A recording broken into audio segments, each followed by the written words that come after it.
Hello नमस्ते welcome to my mini blog. आज चाहिँ हाम्रो यो सुब्बा देउरालीको डे 2 हो।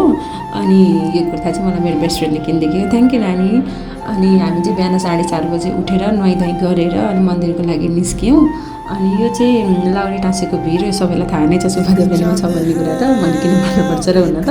अनि यो चाहिँ मन्दिर। अनि त्यहाँ चाहिँ यति धेरै जाडो नि, जाडो त सबै ठाउँमा छ तर त्यहाँ चाहिँ अलिक बढी नै जाडो हुँदो रहेछ।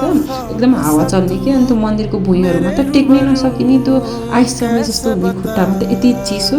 अनि मैले के अरूहरूको फोटो भिडियोमा पहिला हेर्थेँ, म पहिल्यैबाट हेरिरहेको थिएँ यहाँको फोटो भिडियोहरू। अनि सबैको कस्तो हावा धेरै चल्ने भिडियोहरूमा आवाजमा हावा धेरै चलेको देखिने। अनि त्यो मन्दिरको अगाडिपट्टिको भागमा चाहिँ कस्तो फोटोहरू खासै राम्रो नआउने हुन्थ्यो कि अरूहरूको। अनि मैले बल्ल आफूले गरेर बुझेँ कि त्यहाँ चाहिँ पाहाडहरू यस्तो अगाडि भएको भएर खासै अगाडिपट्टि फोटो राम्रो नआउँदो रहेछ। अनि यो चाहिँ होटल। मैले चाहिँ यो होटलमा चाहिँ मलाई त्यहाँभरिमा सबैभन्दा मिठो चिया त्यहाँको लाग्यो। कति मिठो चिया बनाउनु भएको थियो। अनि हामी त्यसपछि 9:30 बजीतिर पूजा भ्याएर गाडी चढेर बुटोल आयौँ। अनि बुटोलबाट चाहिँ खासमा हामी लुम्बिनी घुमेर आउने प्लानिङ थियो तर भ्याएनौँ।